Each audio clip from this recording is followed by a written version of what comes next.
Innal hamdalillah wassalatu wassalamu ala rasulillahi asyhadu an la ilaha illallah wa asyhadu anna Muhammadan abduhu wa rasuluhu wa ba'du. Tapi sebelumnya kelihatannya terjadi penumpukan massa ini di sini. Berat sebelah Pak kelihatannya. Ya. Baik. Hari ini pelajaran kita masih kitab Al-Kabair, masuk Al-Kabiratu As-Sabi'atu Asyrata, dosa besar nomor urut 17, yaitu Al-Kibru, sombong. Ada 7 atau 8 hal yang perlu bapak-bapak ketahui tentang sombong. Di antaranya adalah sombong sifat wajib bagi Allah. Jadi sifat wajib bagi Allah itu tidak hanya 20, lebih dari itu. Di antaranya firman Allah Subhanahu wa taala, huwallahul ladzi la ilaha illa huwa al-maliku al-quddusu Assalamu al-mu'minu al-muhaiminu al-azizu al-jabbaru al-mutakabbiru. Allah maha sombong. Ini di surat Al-Hasyr ayat-ayat terakhir. Biasanya sering imam membawakan ayat ini dari ya ayyuhalladzina amanu taqullaha wal tanzur nafsum ma qaddamat ligad wattaqullaha innallaha khabirum bima ta'malun wala takunu kalladzina nasullaha sampai huwallahul ladzi la ilaha illa huwa alimul ghaibi wasyahadah. Kemudian huwallahul ladzi la ilaha illa huwa al-maliku al-quddusu sampai al-mutakabbiru. Allah maha sombong. Baik. Kemudian yang kedua, ternyata dari sekian dosa yang ada, nomor urut pertama yang dilakukan oleh makhluk Allah itu bukan membunuh, bukan mencuri, bukan berbuat syirik kepada Allah, tapi justru dosa pertama kali terjadi dari makhluk yang Allah ciptakan adalah sombong, dan pelakunya iblis. Ayatnya terkenal, wa idh qulna lil malaikati isjudu li adama fasajadu illa iblis. Ketika kami firmankan, wahai malaikat, sujudlah kepada Adam, seluruh malaikat sujud kecuali iblis. Kenapa? Aba wastakbar.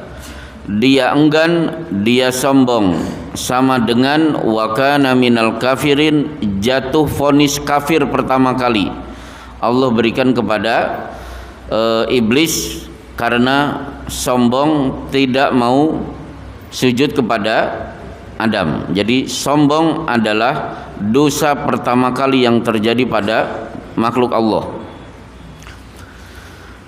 Nah, kemudian yang ketiga, tentu sombong ada definisinya. Ketika sombong berasal dari istakbaro, yastakbiru, istikbaron, fahuwa mustakbirun. Jadi sombong itu berasal dari kata istakbaro. Istakbaro berasal dari kata kabirun. Kabir itu kan besar. Merasa dirinya besar, yang lain kecil. Itu secara bahasa. Jadi tertanam pada hatinya bahwa dia yang besar, yang lain itu kecil, yang lain itu cemen. Bahasa masyarakat apa cemen? Apa? Ecek-ecek. Ya, ecek-ecek. Cemen lu kalau orang Bekasi kan begitu. Baik. Nah, Rasulullah Shallallahu Alaihi Wasallam memberikan definisi sombong ketika beliau mengancam, la yadkhulul jannata man kana fi qalbihi mithqala dzarratin min kibrin, tidak akan masuk surga orang yang di dalam hatinya ada setitik kesombongan. Ada sahabat maju, begitu hadis diungkapkan, yang sombong tidak akan masuk surga. Sementara dia punya prinsip, kalau membeli baju, membeli sendal atau sepatu harus bagus. Ya Rasulullah, inna rajula la yuhibbu an yakuna libasuhu hasanan wa na'luhu hasanatan. Ya Rasulullah, saya tipe laki-laki, senangnya kalau beli baju itu bajunya bagus, mahal. Kalau saya beli sendal juga pinginnya yang mahal. Kira-kira saya termasuk sombong tidak? Kata beliau, bukan. Al-kibru batarul haq wa ghamtun nas. Sombong itu meremehkan manusia dan menolak kebenaran. Jadi kebenaran ditolak, pembawa kebenaran diremehkan, itulah sombong. Jadi bagi bapak-bapak yang sepatunya harga 1.200.000 misalnya, atau kalau beli baju yang harganya 700.000, itu sombong tidak? Oh bukan. Sombong itu bukan karena faktor kendaraannya Camry, bukan. Jadi sombong itu kalau ada kebenaran ditolak, si pembawa kebenaran diremehkan. Dan itulah yang ada pada diri iblis. Adam diremehkan. Mosok dia kan junior, dia dari tanah, saya dari api, sama dengan ana khairun minhu, aku lebih baik dari dia. Jadi merasa lebih baik dari Adam, itu disebut dengan sombong. Perintah dari Allah untuk sujud itu kan kebenaran, dia tolak. Jadi perintah dari Allah untuk sujud kepada Adam ditolak, kepada Adam dia meremehkan. Baik. Nah, kemudian masalah keempat, ketika sombong dikecam, pelakunya tidak akan masuk surga. Maka Islam mengajak kita untuk tawadu.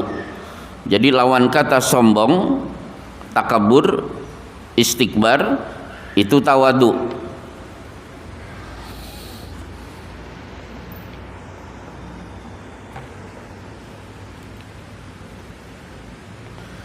Contoh cara Islam mendidik tawadu. Misalnya urusan orang mati. Orang yang mati bajunya harus seragam, kain kafan. Beda dengan orang Kristen, kan biasanya pakai jas. Dan jas itu kalau sudah pakai jas, itu akan ketahuan dia kaya atau miskin. Tapi Muslim, mau raja, mau orang miskin, pakaiannya itu cukup 3 lembar kain. Kemudian ketika dikubur, maka hadis mengatakan nahan nabiyyu an yujassisal qabra wa an yubna alaihi. Nabi melarang menembok kuburan dan membuat rumah-rumah di atas kuburan. Karena kalau kuburan boleh ditembok, boleh diberi rumah di atas kuburan, bangunan, nanti akan ketahuan mana kaya mana miskin. Maka kepada Ali Rasulullah bersabda, alla tada timsalan illa tomastahu wala qabron musyrifan illa sawaitahu. Wahai Ali, misimu ada 2. Ketemu patung hancurkan, ketemu kuburan yang dibangun maka harus diratakan dengan tanah. Jadi tidak boleh ada perbedaan antara kaya dan miskin, urusan orang mati. Kemudian termasuk haji, semuanya memakai kain ihram, tidak akan terlihat. Termasuk ketika seorang ulama ditanya, kalau memang tidak tahu, itu jangan memaksakan diri untuk memberi jawaban. Udah blokosuto, maaf saya tidak tahu. Dan menjawab saya tidak tahu itu sudah diajarkan oleh para malaikat. Ketika disodorkan beberapa pertanyaan, satu pun tidak bisa dijawab, maka malaikat mengatakan subhanaka la ilma lana illa ma 'allamtana. Maha suci Engkau ya Allah, kami tidak memiliki ilmu untuk menjawab pertanyaan Engkau. Ini menunjukkan bahwa malaikat tawadu. Akhirnya ini ditiru oleh Rasulullah. Setiap ada pertanyaan, wahyu belum turun, beliau akan diam, tidak berani memberi jawaban. Di saat Rasulullah mengisi pengajian di kitab Arba'in An-Nawawiyah, hadis nomor urut ke-2, Jibril yang menjelma sebagai sosok laki-laki mengajukan beberapa pertanyaan, hingga akhirnya ada satu pertanyaan yang tidak bisa dijawab oleh Rasulullah. Beliau pun memberi jawaban, mal mas'ul bi'a'lama minasail, yang ditanya tidak lebih tahu daripada yang bertanya. Maksudnya apa? Maaf, untuk pertanyaan ini saya tidak bisa menjawab. Dan Rasulullah tidak khawatir kredibilitas beliau jatuh di hadapan para sahabat ketika menjawab saya tidak tahu. Termasuk Imam Ahmad, ini bukan ulama sembarangan. Di kitab I'lamul Muwaqqi'in ada orang sowan Imam Ahmad atau Imam Hambali. Kalau orang hafal 100.000 hadis, dia sudah pantas tidak disebut ulama. Oh, belum bisa. Kalau 200.000 hadis belum, 300.000 hadis belum. Kalau 400.000 hadis, nah itu batas minimal orang berhak disebut ulama kalau dia hafal 400.000 hadis. Maka dulu sebutan Al-Hafidh itu bukan karena hafal 30 juz, karena hafal 30 juz itu biasa. Jadi orang-orang yang punya hafalan hadis super banyak berhak disebut Al-Hafidh, seperti Imam Ibnu Hajar Al-Asqalani, penulis kitab Bulughul Maram, di depan namanya ada tambahan Al-Hafidh Ibnu Hajar Al-Asqalani, menunjukkan dia punya hafalan hadis yang menyebabkan dia berhak disebut ulama. Akhirnya si penanya penasaran, Imam Hambali hafal berapa hadis? Kalau 400.000 hadis batas minimal, maka orang ini mencari Abdullah putranya. Bapakmu berapa hadis hafal? Kata Abdullah, bapakku hafal 600.000 hadis. Berarti kuotanya terpenuhi, kelebihan bahkan. Tapi ketika di sebuah pengajian datang penduduk Mesir, jauh-jauh dari Mesir ke Baghdad, Irak, dibiayai penduduk Mesir untuk mengajukan 50 pertanyaan kepada Imam Hambali, dan semua dijawab la adri, saya tidak tahu. Si orang Mesir kaget, jauh-jauh dari Mesir, saya dibiayai orang Mesir untuk bertanya 50 pertanyaan, semuanya dijawab la adri. Nah, gimana nanti saya menyampaikan kabar kepada penduduk Mesir? Imam Hambali menjawab, na'am ablik man wara'aka annani qultu la adri. Udah, kamu pulang ngomong kepada penduduk Mesir, sampaikan Imam Hambali menjawab saya tidak tahu. Selesai. Itu menunjukkan bahwa kita diajari untuk tawadhu. Kemudian ketika Rasulullah menghadapi orang-orang kaya, supaya orang kaya itu tidak sombong, Allah punya cara, Rasulullah juga punya cara supaya orang kaya tidak sombong. Di antaranya banyak sekali ayat ketika harta disebut, nama Allah yang ditampilkan di situ.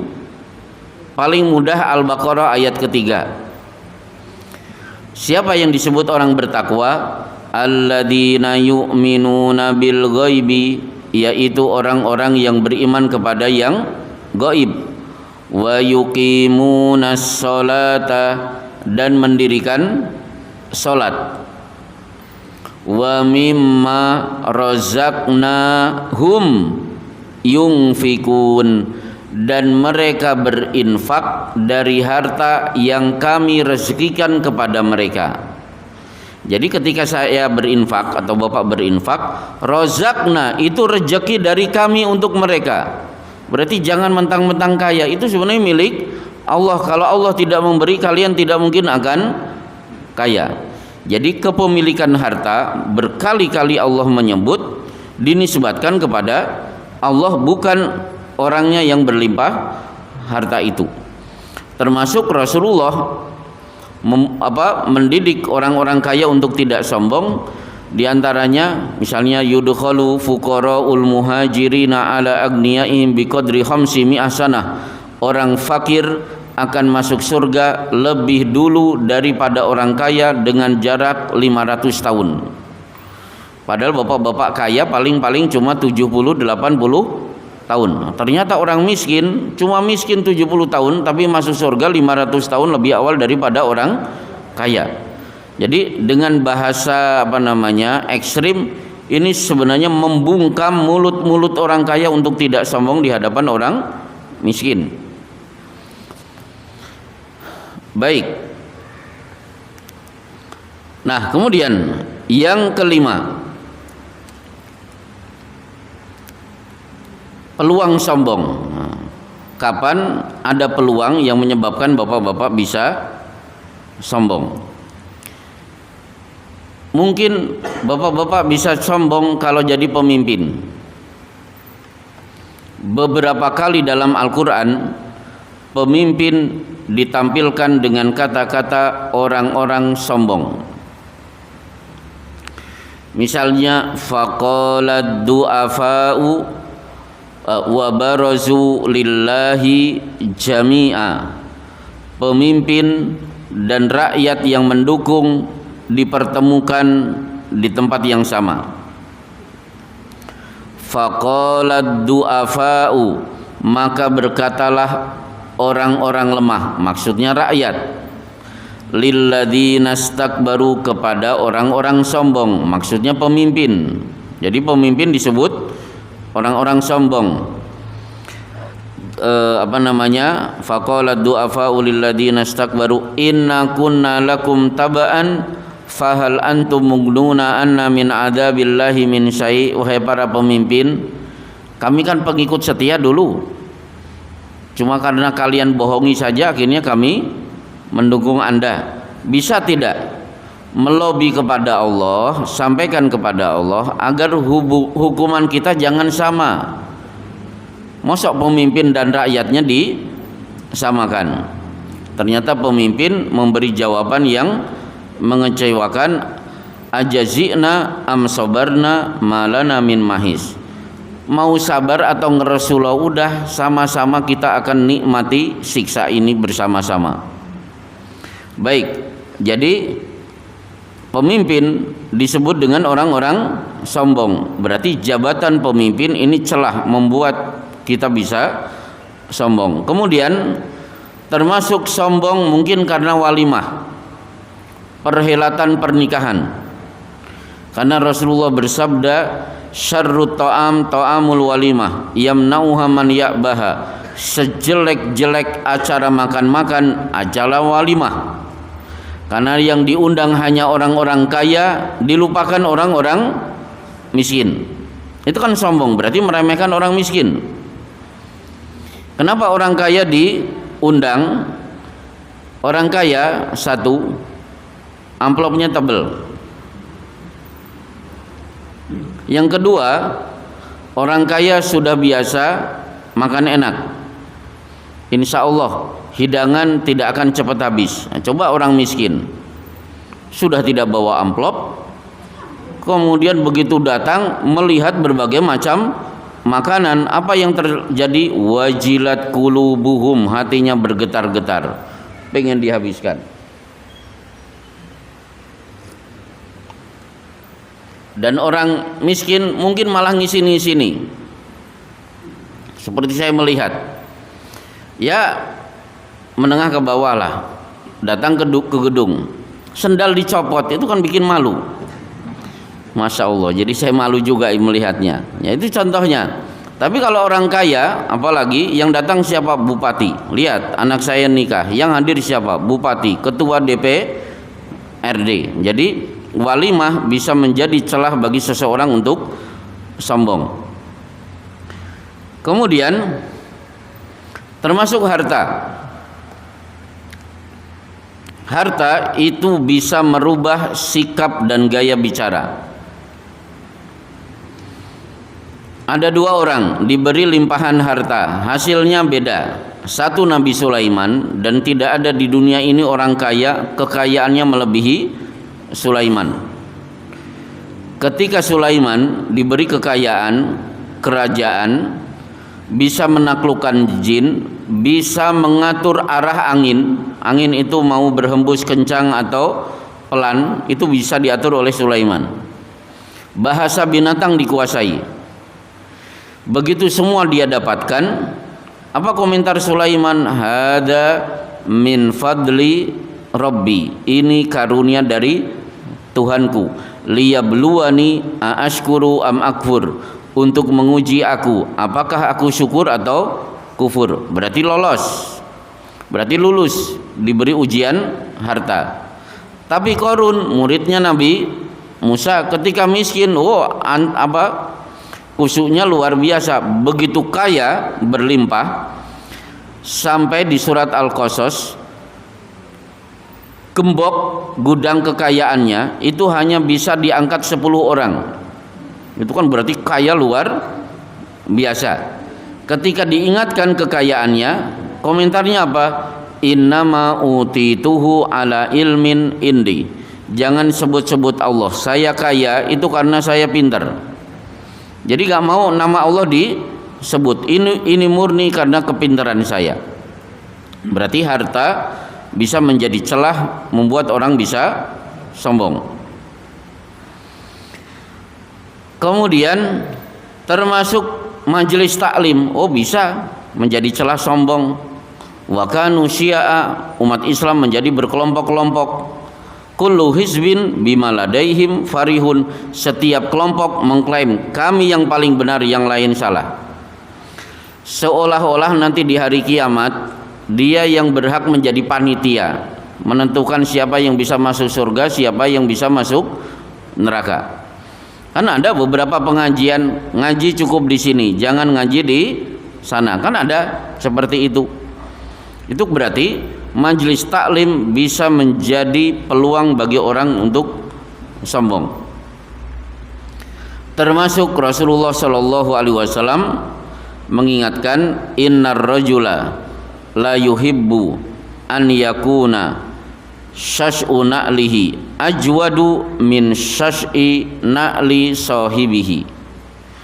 Orang gampang panas melihat temannya sendalnya lebih baik, buru-buru dia pergi ke toko nyari sendal yang lebih mahal. Itu termasuk. Jadi kalau Bapak mudah panas melihat orang lain punya benda bagus, kemudian Bapak nyari, pokoknya nggak ada ceritanya, sendal saya lebih murah dari yang lain.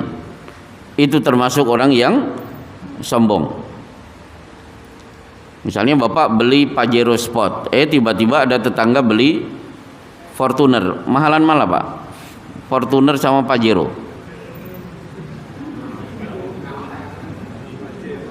Pajero lebih mahal. Lebih mahal Pak? Oh ya udah, terbalik. Ya. Akhirnya dia langsung beli Alphard. Begitu tetangga beli Alphard, gak bisa. Saya mau beli bus sekalian, jangan sampai ada yang lebih mahal. Nah itu termasuk sombong.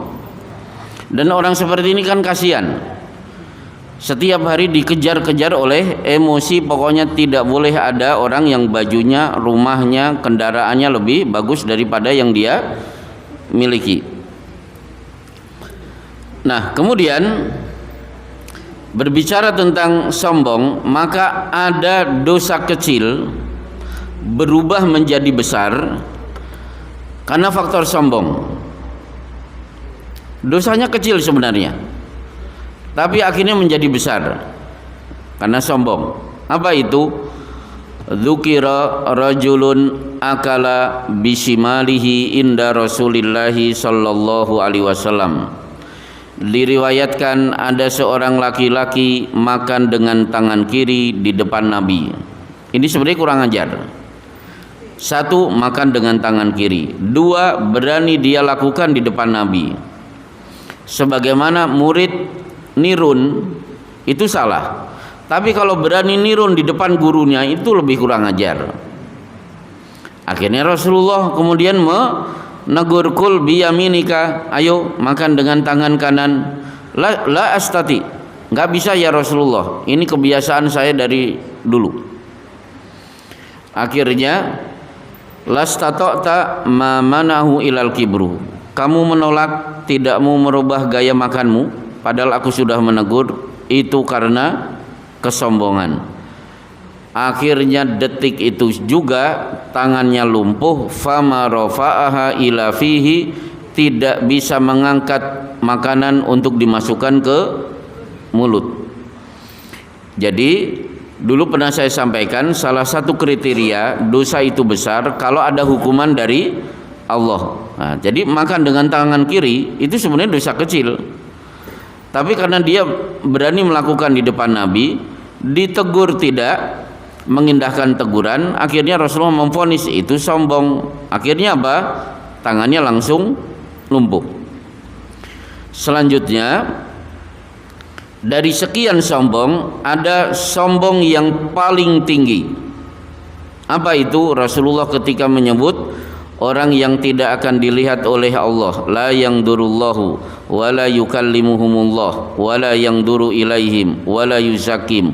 Allah tidak mau melihat, Allah tidak mau mengajak bicara, Allah tidak mau membersihkan dosanya. Siapa itu? Ailun mustakbirun, si miskin yang sombong. Jadi kalau ada dua orang, A sombong, B sombong. A kaya raya, B kere miskin. Mana yang lebih berat dosanya di sisi Allah? Si miskin yang sombong lebih dimurkai oleh Allah daripada si kaya yang sombong. Karena si miskin tidak punya potensi untuk sombong, tapi memaksakan diri untuk sombong. Sebagaimana bab zina sudah pernah kita bahas, sama-sama zina, mana yang lebih besar dosanya? A usia 17 tahun, B usia 71 tahun. Maka orang yang usia 71 tahun dosa zinanya lebih besar daripada si anak yang baru saja usia 17 tahun. Akhirnya saya tutup berbicara tentang sombong. Ada satu pelajaran baik dari Nabi Yusuf. Di ujung ayat 100, Yusuf yang statusnya sudah raja, bukan menteri lagi, ketika bapak, ibu, saudaranya masuk ke istana, Yusuf wa rafa'a abawaihi alal arsi, Yusuf mempersilahkan bapaknya duduk di singgasana, kemudian Yusuf duduk di bawah. Itu pelajaran. Betul aku raja, tapi kalau bapak datang, kedudukan bapak dan ibu tetap lebih tinggi. Tidak boleh ada anak kedudukannya lebih tinggi daripada orang tua yang pernah melahirkan. Padahal itu kursi khusus raja. Tapi karena bapak dan ibunya datang, yang berhak untuk duduk di singgasana itu adalah bapak dan ibunya. Insya Allah cukup. Inilah pengantar kajian kita tentang sombong. Ketika saya sebut materi ini, semoga tidak ada di antara kita yang punya setitik kesombongan. Baik, ada pertanyaan, saya persilahkan. Materi bebas.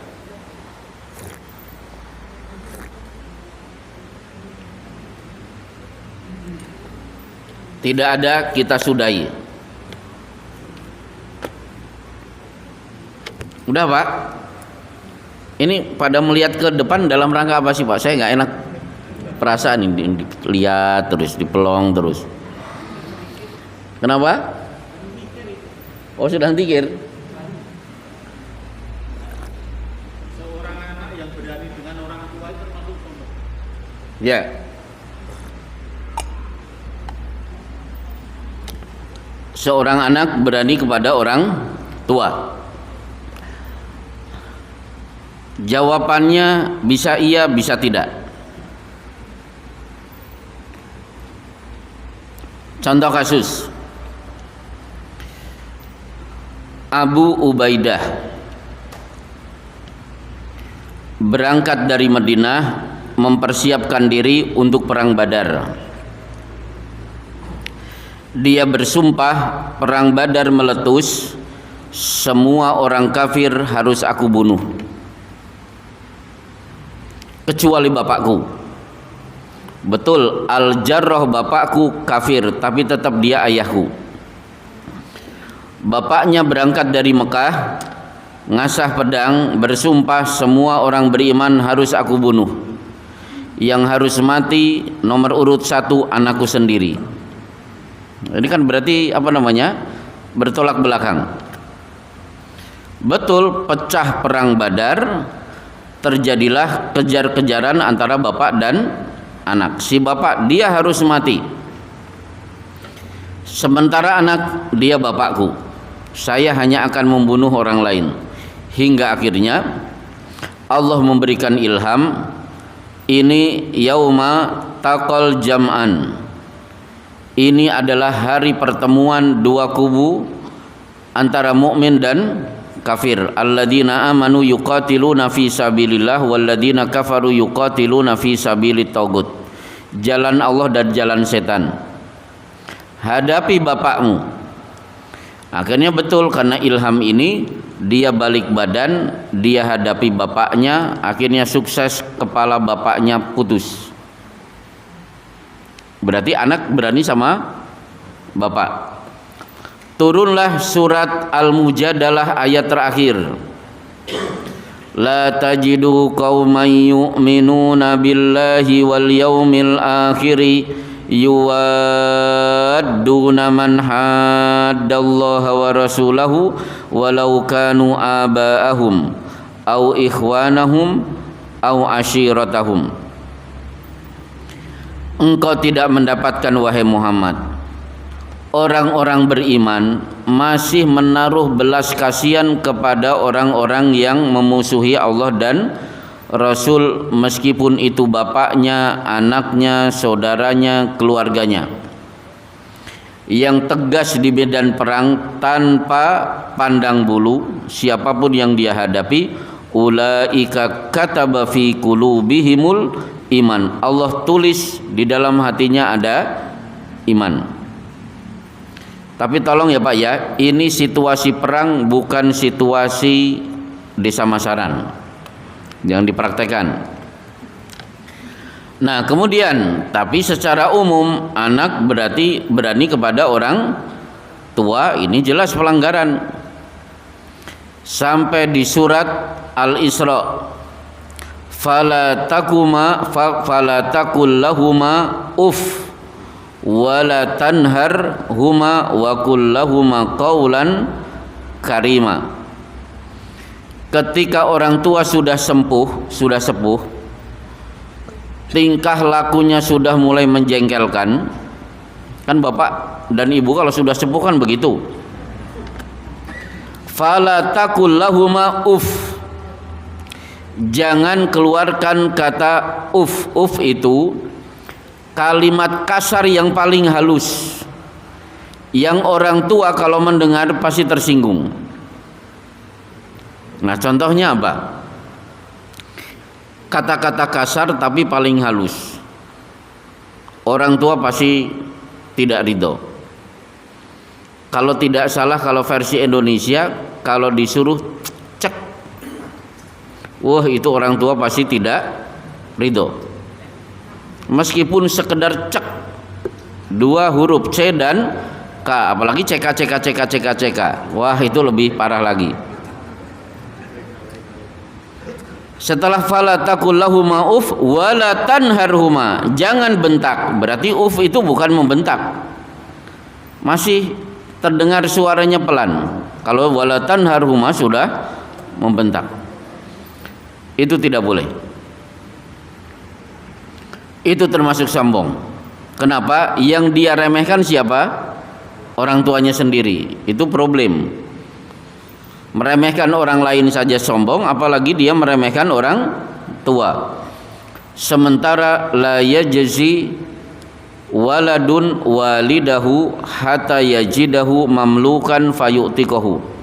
Mustahil anak bisa membalas kebaikan orang tua dengan balasan apapun, tidak mungkin, kecuali hanya ada satu. Orang tuanya dalam keadaan ditawan, dia datang membebaskan orang tuanya, baru anak dan bapak seimbang. Baik, ada lagi yang lain di luar masalah sombong?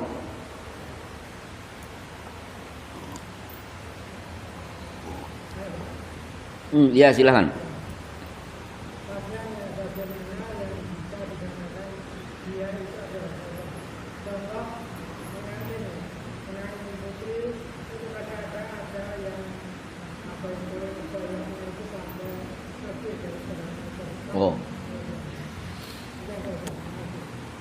Mungkin tidak pengantin bisa sombong.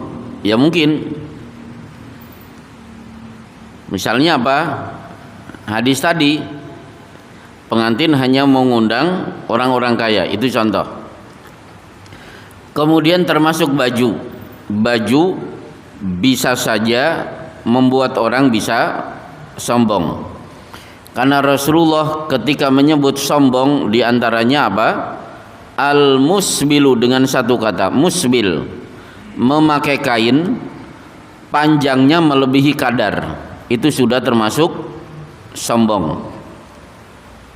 Sehingga kepada Khurem al-Asadi Rasulullah bersabda, iyyaka wa isbalul izar fa innaha minal makhilah.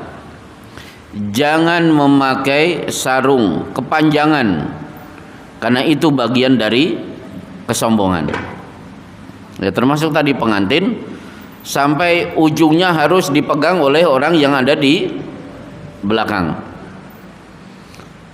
Baik, termasuk panjang lengan saku Rasulullah Shallallahu Alaihi Wasallam. Kata Ummu Salamah, kana kumu Rasulillahi Sallallahu Alaihi Wasallam ilar rusgi. Panjang kain lengan baju Rasulullah itu cuma sampai pergelangan tangan, tidak lebih dari itu.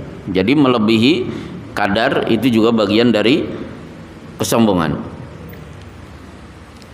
Ada lagi yang lain? Ya.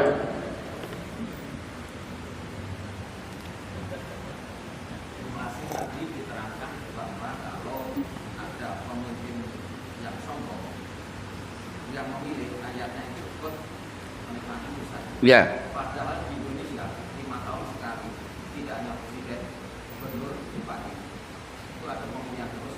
Bahkan rakyatnya yang memilih itu kan 3 tahun.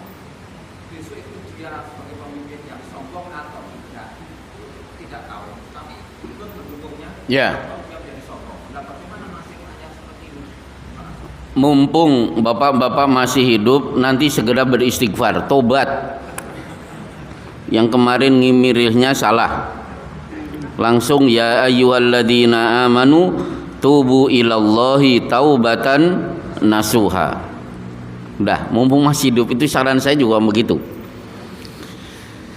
Kan banyak orang udah kebacut kemudian menyesal dengan penyesalan yang luar biasa. Kenapa kemarin saya milih? Penyesalan itu sudah bagus.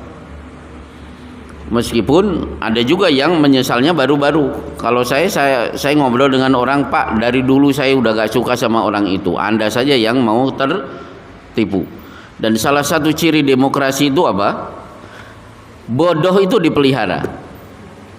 Jadi orang bodoh itu dipelihara dalam sistem demokrasi. Karena apa? Orang bodoh itu mudah disetir. Maka betul kata Rasulullah, orang itu ada satu masa di mana orang akan dieluk-elukan ma'ahsanahu ma'adfarahu ma'ajladahu wa laisa fi qalbihi mithqala dzarratin min iman. Betapa hebatnya dia, betapa solehnya dia, betapa beruntung menjadi seperti Dia padahal orang itu di hadapan Allah tidak ada setitik iman pun di dalam hatinya. Kan begitu, banyak kan orang yang dipuji-puji karena pinter dikemas. Pengemasan iklan di saat pemilu akhirnya orang jelek dianggap baik. Maka Rasulullah betul mengingatkan, inna minal bayani lasihra, retorika bicara yang memikat, pengemasan iklan, akhirnya itu juga menjadi bagian dari sihir. Jadi sihir itu tidak hanya santet, tidak hanya pelet, tapi iklan yang memikat didesain sedemikian rupa orang akhirnya tertipu, itu juga bagian dari sihir. Jadi sihir tidak hanya di dunia klinik, di dunia iklan, termasuk di dunia pemilu, di saat kampanye, itu juga bagian dari sihir. Nah, terus kriteria dari pemimpin tadi yang sombong itu bagaimana? Padahal kita kan hidup di negara yang tidak menjalankan syariat Islam. Tahu kita itu pemimpin sombong, ini tidak dan sebagainya. Pokoknya gini, dua kandidat, Bapak punya keyakinan ini pasti sombong, ini juga akan sombong. Kalau saya lebih baik mendingan golput. Ini sombong, ini juga sombong. Ini terpilih, ini jelek, ini juga jelek. Maka yang ikut memilih itu kan sama-sama masuk neraka. Nyoblos itu hak atau kewajiban? Hak, bukan kewajiban. Jadi jangan terkena delik. Yang penting kan tidak ngajak-ngajak untuk golput. Silahkan golput itu sendiri, pilihan sendiri, daripada saya akan terseret masuk neraka bersama pemimpin itu. Dan pemilu itu istilahnya apa, Pak? Pesta demokrasi. Namanya pesta itu yang menikmati siapa? Orang kaya, mereka yang sudah kita pilih akhirnya akan pesta. Tugas kita apa? Resek-resek, cuci piring. Jadi pemilu itu sebenarnya mereka yang butuh rakyat, bukan rakyat yang membutuhkan pemimpin. Maka saya tidak mau menyebut anggota DPR, anggota dewan yang terhormat. Bagi saya anggota dewan yang terkutuk. Kelakuannya mereka begitu, rapat sering bolos, rapat juga pada ngantuk. Duit yang mereka terima juga tidak jelas halal dan haram. Udah, ada lagi yang lain? Maksudnya begitu, pemimpin yang telah kita pilih tadi yang kita tahu awalnya, nah, berjalannya dengan waktu setahun, 2 tahun, 3 Ya. tahun itu kita sebut sombong atau tidak itu yang bagaimana itu ya, dalam arti kriteria atau Nah, jawabannya kita tahu sama tahu. Jadi kalau pengen tahu pemimpin yang sombong itu bagaimana, nah, insya Allah kita tahu yang sekarang memimpin itu sombong atau tidak. Pasti bapak-bapak tahu. Jangan minta pendapat saya. Yang penting al-kibru batarul haq wa ghamtun nas. Sombong adalah menolak kebenaran dan meremehkan manusia. Sekarang begini, presiden kita hari ini kita tanya mau tidak menerapkan hukum Allah, pasti jawabannya tidak mau kan? Baik, saya bacakan satu hadis, sumbernya dari Abu Hurairah. Yang punya tafsir Ibnu Katsir bisa dibuka surat An-Nisa ayat 12. Di situ ada hadis, innar rajula la ya'malu bi amali ahlil khairi sab'ina sanatan.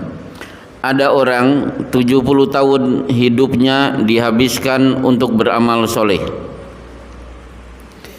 Fa idza awsa wa hafa fi wasiyatihi. Menjelang mati dia panggil anak-anaknya, kemudian berwasiat menyampaikan harta yang bapak tinggalkan bagi rata, jangan dibagi sebagaimana hukum waris. Begitu selesai berwasiat, mati, fayuhtamu lahu min amali syar, lembaran catatan amalnya ditutup keburukan, fayudkhalu ilan nar, dia pun masuk neraka. 70 tahun amal soleh, kesalahannya cuma satu, menolak hukum Allah berupa waris. Dia terima hukum-hukum yang lain, tapi khusus hukum waris dia tolak. 70 tahun amalnya ditolak oleh Allah. Berarti dia sombong karena menolak kebenaran. Coba kalau Bapak ketemu presiden, Pak Presiden, Indonesia ini ciptaan Allah, bumi milik Allah, ayo tegakkan hukum Allah. Kira-kira dijawab apa? Oh, nggak bisa, Indonesia itu kan Bhinneka Tunggal Ika. Kan sering menteri-menteri sekarang sedikit-sedikit kalau nggak mau ikut keluar aja dari bumi Indonesia. Ya kita juga bisa menjawab, tidak tunduk patuh kepada hukum Allah, silahkan keluar dari bumi Allah. Mau pindah ke bulan, bulan juga milik Allah. Berarti sombong. Nah, berarti pemimpin-pemimpin ini termasuk pemimpin yang sombong. Sekali lagi, sombong itu batarul haq wa ghamtun nas. Kebenaran ditolak, kemudian si pembawa kebenaran diremehkan. Jadi barometer kesombongan cuma di dua kriteria yang disebut oleh Rasulullah SAW. Baik, kelihatannya sudah tidak ada pertanyaan. Terakhir,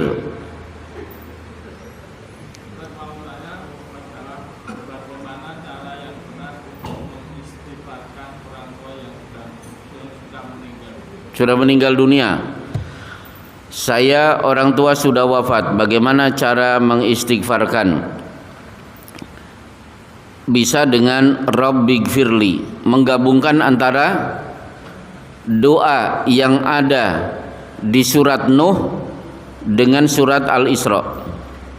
Rabbighfirli wali walidayya, itu di surat Nuh. Kalau di surat Al-Isra, warhamhuma kama rabbayani shaghira. Ampuni orang tua, sayangi ya Allah orang tua saya sebagaimana orang tua dulu menyayangi ketika aku masih kecil. Selesai. Begitu. Masih bingung? Kira-kira minta jawaban apa lagi? Ya cuma itu aja.